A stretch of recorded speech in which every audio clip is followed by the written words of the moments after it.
What up? Welcome to the Artist Spotlight, sponsored by Kona Guitars, Rev Honey, and of course Trade Post Entertainment. We are excited to welcome All American Rejects to the show. Guys, thanks for coming on. Hey, thanks for having us. We are pumped to have you guys on. We haven't seen you before, and we want to know, after so many years in the business, what's changing with you guys? What's been going on? We certainly know about your singles, but we want to know, you got a new album coming out. Talk about what the plan is right now. Yeah, well, we've been working on this new record, Kids in the Street, for the last 3 years of our lives, and it all kind of started when we jumped off the road from our last record, When the World Comes Down, and Nick and I sort of escaped to L.A., a la Kurt Russell style, and Nick settled right in. Nick's really good about secluding himself and making his world sort of pop up wherever it is, and I'm like, a chameleon. Like, if I land on a tree, I turn into a tree. So I landed in Los Angeles and turned into a sort of poisonous, excess-driven madman for about 9 months. Excellent. And it was great and terrible and very, I guess it's one of those things that sort of makes you open your eyes. And it's either you're going to stay a child for the rest of your life, or you're going to wake up and become the man that you're supposed to be. And Nick pulled me out of the Los Angelino hell bash, and we went up to the woods and started writing for Kids in the Street. And our first single, Beekeeper's Daughter, was one of the first songs written for it, and it was sort of a Polaroid of that moment in my life where I was sort of at my most delusional and sort of numb and bulletproof feeling. Sort of, I don't know, it was kind of. So it was like it was a good little moment of lyrically, it's just driven about an insensitive person who doesn't really sort of treat women like they sort of deserve or whatever. But some of them deserved it. They did deserve it. That's kind of the point of the song. The point of the song is like I was driven to this point of the insensitivity because of the fact that I ran into some people that kind of made me like a little numb to life. And so fast forward 9 months, we pretty much had all the material written for our record, and Mike and Chris came in as judge, jury, and executioner, and helped. We sort of all put together this story called Kids in the Street, and that's kind of like the long-winded version of it. Absolutely. Way to sum it up there. I'm holding on to the statement you just said of calling yourself an asshole. I don't usually hear, especially the lead singer of the band, calling themselves an asshole. Why? What caused you to feel like you got to that point?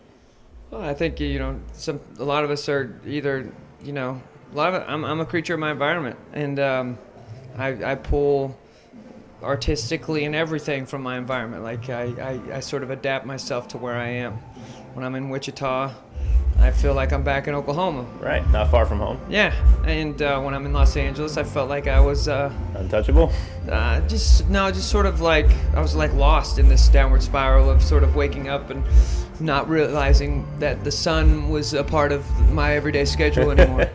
and so it took sort of this record, sort of writing this record, to sort of look in the mirror and realize where I was and where I needed to be. You feel like you guys got into the career of music at the right time, right before everything really went digital. I felt like, if you just look at the All American Rejects timeline, I think you guys probably hit your success exactly when was maybe the best possible time to do so. They make it so easy to record music, to sound good at recording music. Lots of people aren't actually that good. And get your music out there. They make it really easy to do that nowadays. And I'm really proud that we did it before that. Exactly. We literally licked stamps and mailed CDs to record companies unsolicited. Yeah, and just got lucky. Have you been paying this intern to travel with you now that pulled it out of the trash for your first record deal? She definitely got a college education. A good college education from what I remember. You still keep in touch with her? We see them like once a cycle now. Yeah. It's cool. It's cool to run into them. It's like that's where you started, Doghouse Records. Because that That seems like an amazing story in itself. We got really freaking lucky. But then each time we put out a record, something else new has come about. You know, the second record came around and YouTube was a thing. Yeah. In the MySpace, and then next record, you know, Twitter and Facebook came around. And what's new this time? Instagram. Instagram. Have you? I don't know if I'm sensing a little bit of resentment, but maybe not. You're not totally excited about the social platforms, or do you like them? I mean, at this point, we embrace them. I mean, I look at it every day when I take a crap. Only when you take a crap? No, other times too. The All-American Rejects updates take place as you're on the crap. When I get in bed too, I'm gonna pass this over. No, you just keep talking. You know, it's something that you have to embrace now. There's no other choice, and it's just you got to evolve with everybody else. Though it was a lot of fun back in the day when we'd have to photocopy our own flyers and pass them out and make demos. And I feel bad that kids. Or it wasn't? It was amazing. Like every week you had a new art project to do. You had to make a cool flyer. Now kids these days. They slap it together and put a post on Facebook, and that's their flyer. And it's just, having come from that age, I have a nostalgia for that and feel like it's a shame that's lost. Yeah. We own staple guns. Yeah. I don't think kids own staple guns anymore. You had to find that hookup at Kinko's, and that was fucking ultimate. How you get an in with somebody to get you some free, get the color copies as opposed to the black and white, right? What do you miss about touring? We had some fun stuff. We're on tour, so I don't really miss. No, I mean like the van tour. If you guys are a product of your environment, if he's a product of his I don't know environment on tour, you can't hear him. It's easy if you're hungry late at night. You can stop and get something to eat a lot easier. In the van, yeah. It's convenient. I think it feels crazy good to sleep on a tour bus. Oh, it's like a rockabye, man. I think it's because it's just a long day and you're tired. And it's that too. The lack of oxygen. Maybe that's what it is. I do wake up some mornings with headaches, because I know it's because there's not enough fresh air. Everybody's. Well, if you got 14. It's bus air, Brett definitely said. Well, we should definitely open the front door when John sleeps, because there's no reason not to open that door. Everybody walks to pee. You're not really causing any sort of disruption. Something about the Brett told me. Or you should at least burn a candle in the hallway just so you all suffocate to death. Oh yeah. I was gonna say Brett said. Oh, I thought you were talking about windows. One time my dad burned a candle in his bedroom, and he shut the door, and he woke up at 2 a.m. and opened the door, and he goes. It took that much oxygen out of the room? It was like one of those 6 wickers. Oh wow. And he was like, I thought I almost died. It was the funniest shit ever. Just because they know Tim Ritter. That's why. Nice. He was naked. He's sweating. Looked like Schwarzenegger whenever he fell in the fucking planet. Whenever he in Total Recall, when he's eyes start bugging out. He's like, sorry. Yeah, you're good. I'm listening. Yep. All right, let's get back to musicians. We don't gotta be straight laced. We can talk about whatever the hell you want. Whatever. No, I like it.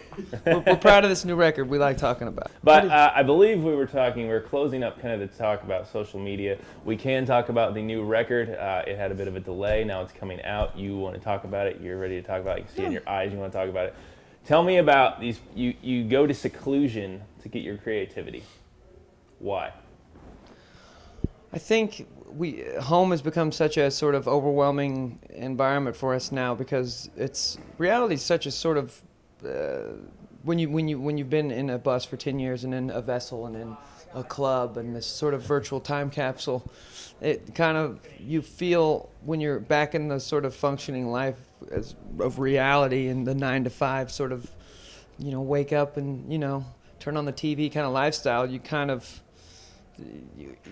forget that we do this because we're trying to write music, and it's writing music in sort of a reality and realistic environment. I don't know, I feel like when we wrote our first record, we were 16, 17, and the way we wrote then was we went away for seclusion.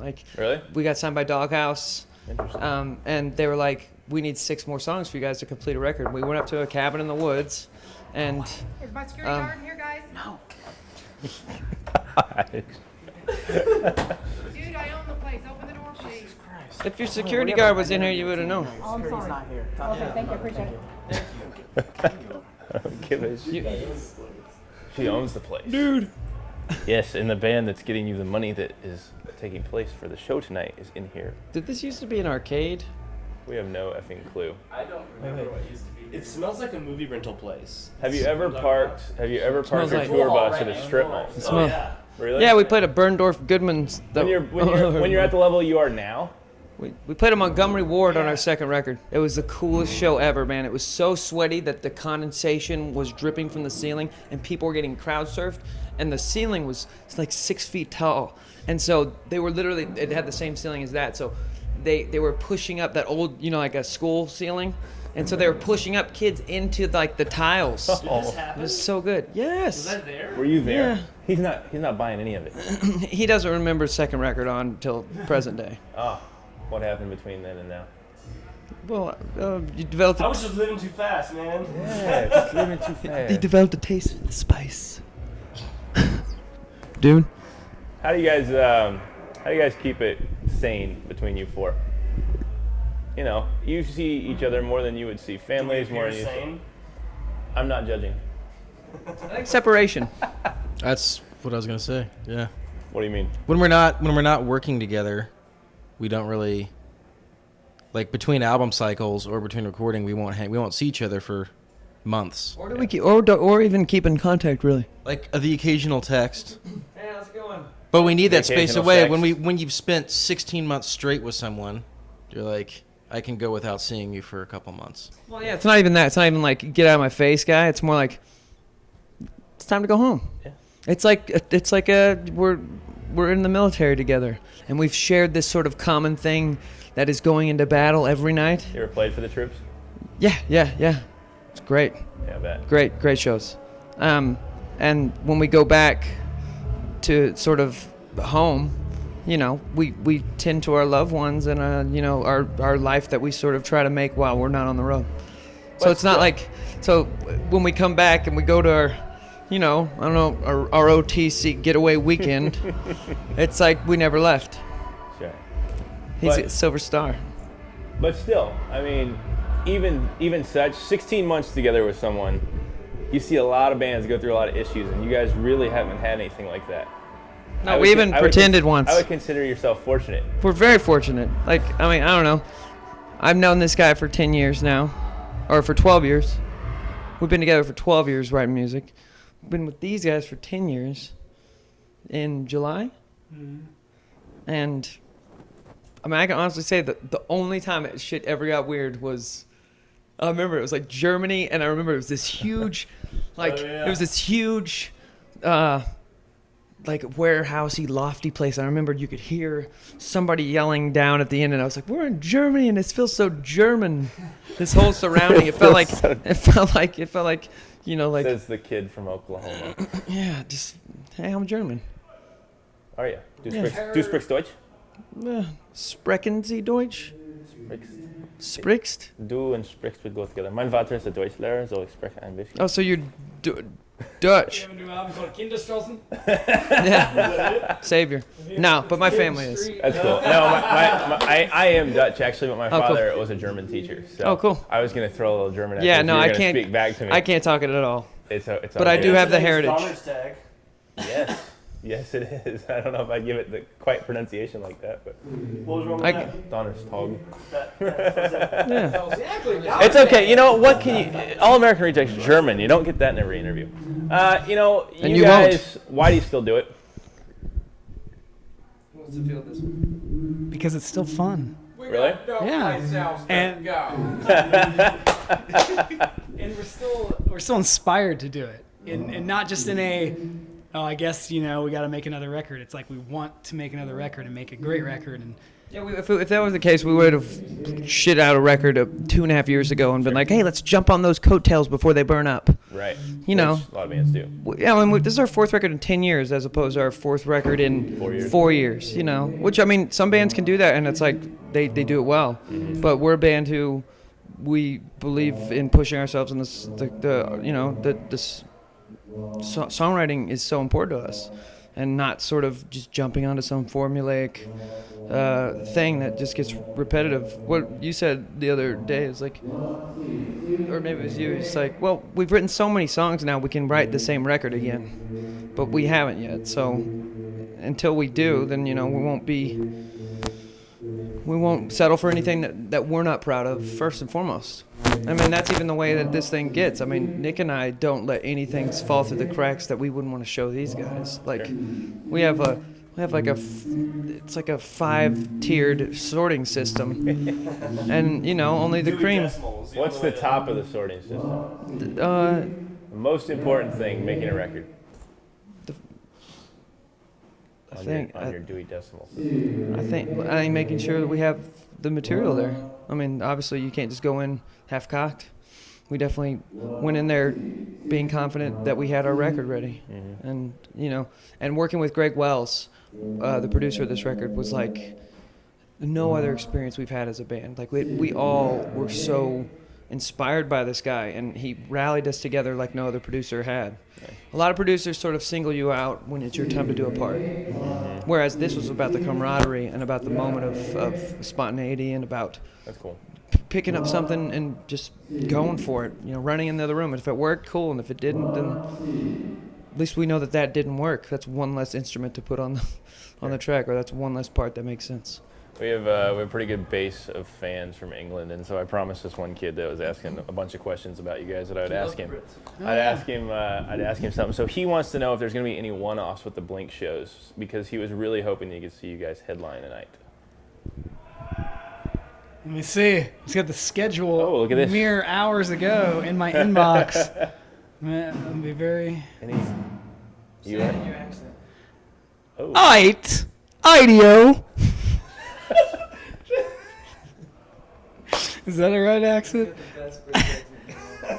Let's see. We need a little more than that. We will be playing. Actually, no. Sorry. Sorry, Harry.